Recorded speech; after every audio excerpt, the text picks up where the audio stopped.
Hey guys, welcome back to my channel. So today's video is about Morphe brushes. I've bought quite a few brushes over the last, I want to say about 6 months. I've tried all of them out, and I will tell you the ones that I recommend, probably most of them, and ones that I don't like. So yeah, let's get started. This is the E8 brush, which is part of the Elite collection. I think this is the new Elite collection, because the bristles are slightly different. This is the original one. Sorry, it's dirty because I have used it, but the bristles are white, not brown, as in this one. So these are both the E8 brushes.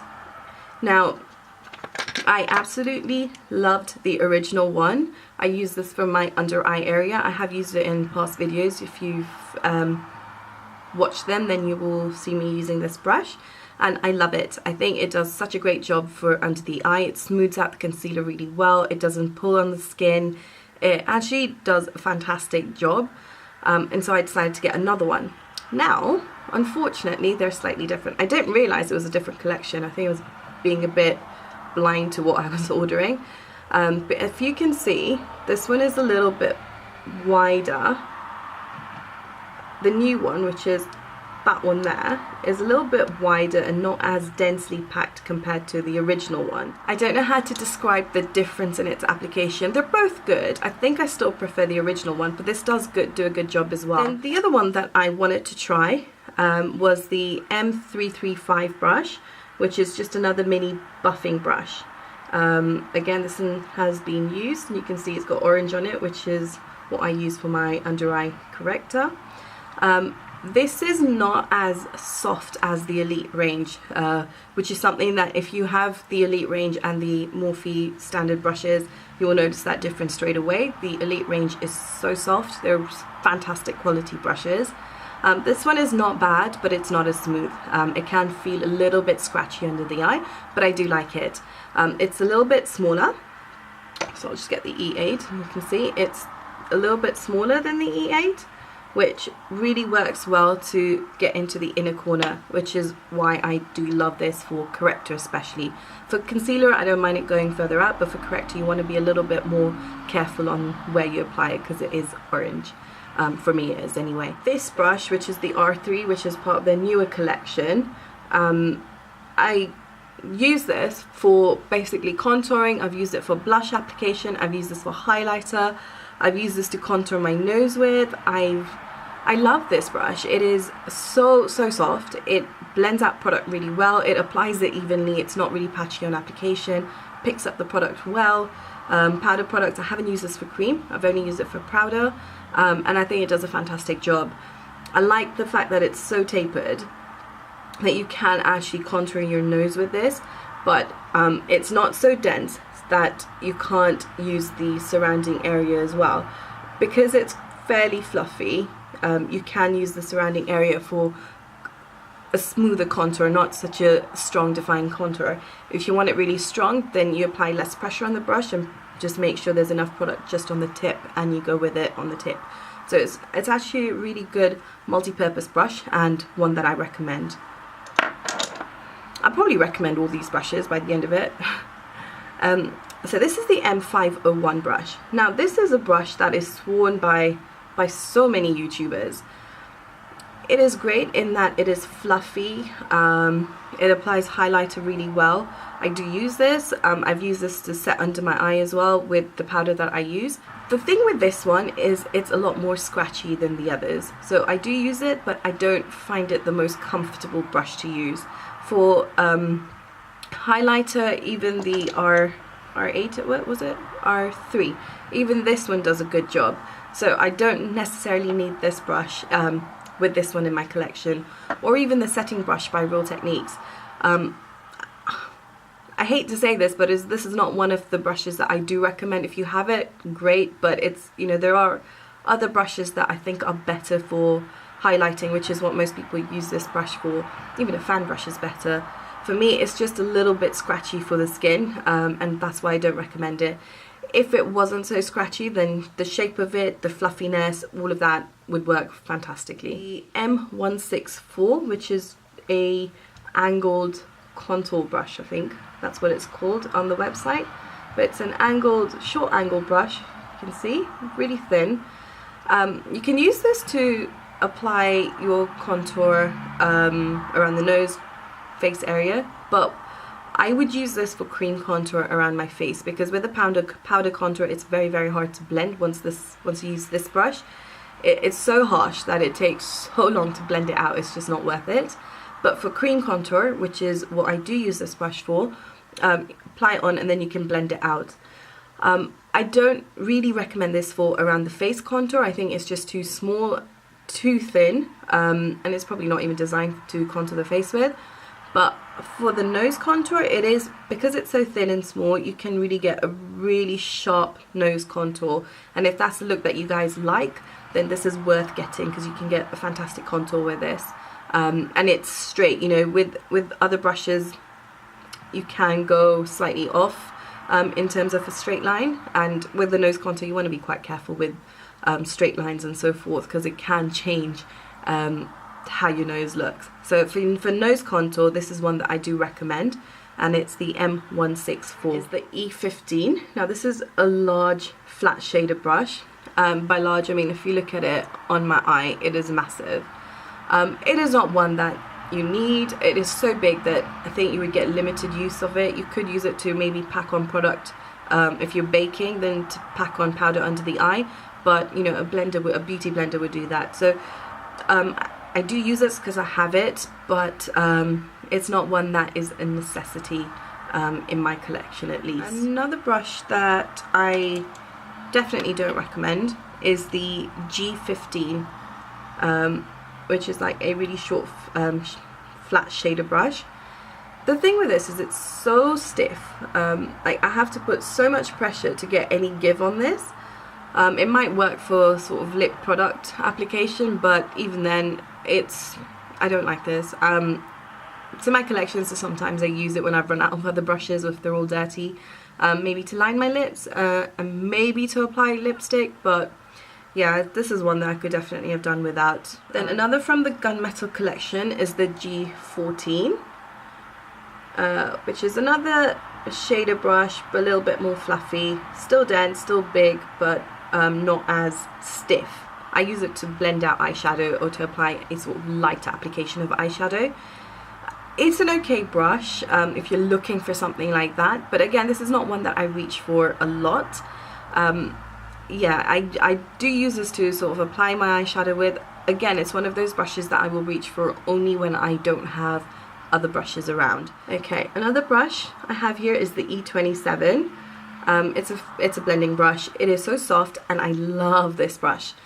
I can never have enough blending brushes, and I love this brush. This is one that I 100% recommend. It does a fantastic job of blending out the product, blends out so easily, blends eyeshadows out easily. It picks up product really well, both matte, shimmer, eyeshadows, and yeah, I have nothing negative to say about this. This is from the Elite range, so it is really soft, good quality, really well priced. I don't know how much these all cost, I can't remember, but they're not expensive at all. The most expensive one was the big face brush, which was probably about £10 or £11 again, which is not bad for this brush. So yeah, none of the brushes are expensive. This is one that you're looking for a blending brush, 100% recommend this one. And another blending brush is the MB23. This is only like a few quid, £2 or £3 or something like that. It's another fluffy blending brush. It's soft. It's a little bit less densely packed than the previous one that I showed you, but it still does blend out the product. I prefer the E27. E27? Yes, I prefer that one. But always have 2 or 3 blending brushes and at a go for any eye makeup tutorial. So in combination, I do recommend this. It's so cheap that for your clean brush that you would use to just blend out your final eyeshadow look, this one is good. Then another blending brush, again same sort of shape. These have natural bristles. This is the M401. This one is a little bit more scratchy, again because it has natural bristles, but it does pick up the product really nicely, which is why I go for some of these. In all fairness, with the E27 in my collection, which picks up product just as well, don't necessarily need this, but like I said, I'm a bit of a nut when it comes to blending brushes, so I would probably still buy this again and again, but it is a little bit more scratchy than the others, so just bear that in mind if you are thinking of buying this brush. But it is a good brush. It does blend out product well, it applies product well, cannot complain. I've used this a number of times in my videos, and I do like it. This is the M441, and again, it's a very affordable brush. This one here, which is the teeny tiny pencil brush, this is the M431. Really don't like this brush. It is so scratchy, especially because you're going to be using this around the eye area. Most people would use a brush like this for blending under the eye or inner corner highlight. I do use this very, very much on occasion, again when I don't have any other brushes at hand for my inner corner highlight, but this is so scratchy, it actually makes my eyes water when I use it, so it's almost counterproductive to use it because I end up having to clean up my wet tears when I use this brush. But yeah, one that I definitely don't like. I've actually put it in a different makeup bag altogether, so it's one that I will only use when I've run out of all my other pencil brushes. The bonus about this brush is it's so tiny that if you don't have sensitive eyes or sensitive skin around your eyes, then you may actually love this brush because it is so small. You can do a lot of detailed work with this, but for me, where I've got really sensitive eyes, yeah, doesn't work for me. And another small, more like a blending pencil brush, if that makes sense. This is the M507. Now this is so small and it's tapered. It is fantastic for deepening up your outer corners. I love this brush for that, and I do use it a lot. If you're doing, say, a cut crease, or you just want the darkness just to be in the outer corner or in any particular area, this does a great job at applying it, and then because it's fluffy, it blends it out as well without spreading out the product. One that I actually think is quite a necessity in my collection, the M507. I do use this to blend under the eye as well. If I don't want to smoke out the eyeshadow a lot, then this does keep it quite confined to where I am blending it. So yeah, a brush that I 100% recommend. This is the M507. This is the E18. It's like a dome shaped pencil brush. And this is great again for blending under the eye, I find. Now this one I would use when I want to smoke out the under eye a lot more. It is really, really soft. It's part of the Elite collection. This is really soft, and for me it's perfect for under the eye because it doesn't irritate my skin, doesn't irritate my eyes, and it does a really good job. You can use this for deepening up the outer corners as well. It does a good job, but it's not going to be as precise as the first brush that I showed you, the previous one. But this is a really good brush as well, and this is one that I reach for a lot when I'm blending out my under eye area. This is the E18, so yeah, I do recommend this brush. This one, which is the M433, sorry, it's a bit dirty, I just used this.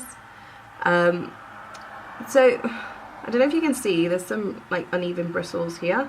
This is a natural hair bristle brush.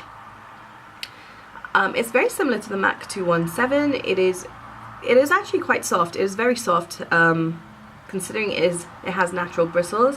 The only thing I don't like about this is that it sheds, but I love its shape, the size of it, and how it blends. This is a kind of brush that I'd have like plenty of. So I have a few of the same kind of brushes from Coastal Scents, Zoeva.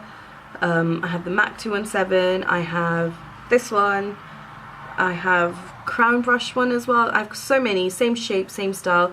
They all do the same job. Some are softer than others, but for me, they all pretty much do the same job, and I do like all of them. So if you're looking for like a budget-friendly one, then this is really good. The M433, again, this was definitely less than £5. It's probably about £3 or £4, I want to say. Yeah, definitely recommend this. You cannot have enough of these brushes, in my opinion. Then my last two brushes, or three brushes. This one's the M519.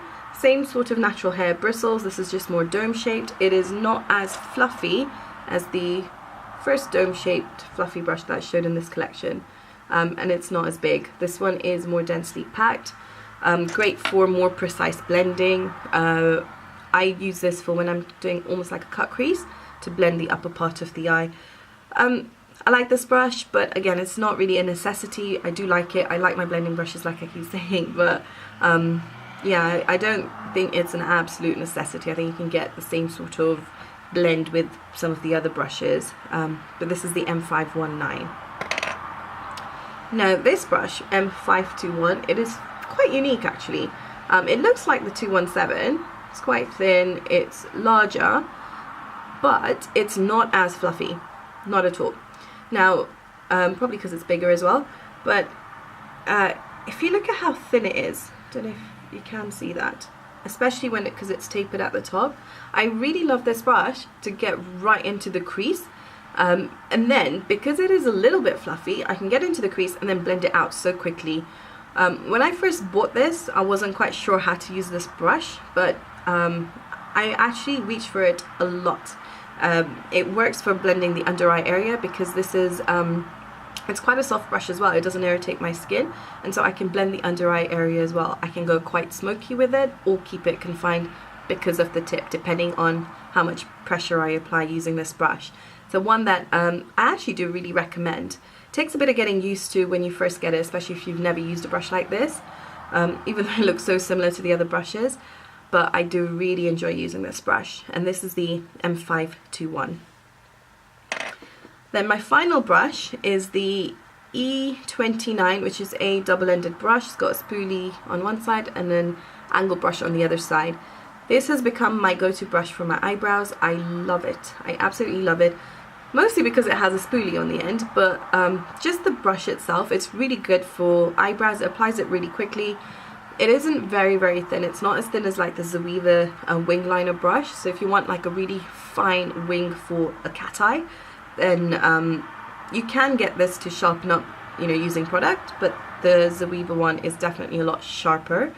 But I end up using this for everything. If I've used this for my eyebrows, I will use it for my wing liner or any liner that I do. Love this brush, definitely recommend it. It's so soft when you're using it around the eye area, and I love it. 100% recommend. Hope you enjoyed watching this video. If you have any requests for any other reviews or any other type of video, then do let me know. I will film a current my go-to sort of correcting my dark circles video, because it is slightly different to what I used to do. I still use a corrector, concealer and so forth, but I do use a powder to set it now, which is what I never used to do before. If you've watched, I don't know if my review of the Pure Hydrogel primer is up on my channel. It may go up before this video or after this video, but it is one of the reasons why my makeup, my under eye application has changed a little bit. But I will film that as soon as I get my ring light and as soon as I have the time. But thank you so much for watching. Thank you for subscribing to my channel. If you're new to my channel, welcome, and please subscribe before you leave. And hopefully I will see you all in a couple of weeks. Thank you for watching again. Bye.